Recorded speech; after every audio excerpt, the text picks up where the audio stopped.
This old giant accidentally adopted a human girl, but other giants soon followed the scent. They shattered the old giant's dreams of years of capture. The big giant scented the scent and fled in search of the little girl. The old giant couldn't stand it any longer, so he grabbed a torch. The old giant could not stand it any longer, so he put up his torches and used a water attack to drive the man-eaters out. The girl had thought of a way to get rid of them once and for all.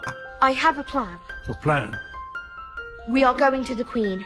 Then the old man created a horrible nightmare in which a bunch of children were eaten by the giants. And then he blew the nightmare to the Queen of England to make her realize the danger of these creatures. And finally, the old giant put himself and the little girl in the dream. Then they sneak into the palace and blow the nightmare to the Queen. And the next thing you know, the Queen wakes up from the nightmare, and there was the little girl on the windowsill. The old giant was standing in the courtyard. This convinced the Queen that it was all real, and she began to order her army to gather. The old giant became a guest of honor. He ate with gusto as his attendants carried ladders of food to him. Soon the British generals arrived. The old man marked the location of the land of the giants on the ground. Before the operation, the old man gave the giants a nightmare that restricted their movement, but the giants found out when he was blowing them a nightmare. The girl quickly raised the bottle and dropped it on the ground. The super nightmare instantly penetrated the giants' bodies and they lost their strength instantly. The biggest of the giants grabbed the old man and prepared to hammer him. The Queen's army arrived just in time to take control of the giants. The special forces jumped down and tied up the giants. Finally, the giants were transported to a deserted island and dumped with a bunch of bitter gourds and seeds. This meant that they would have to eat bitter gourds for the rest of their lives and would never be able to eat humans again. Finally,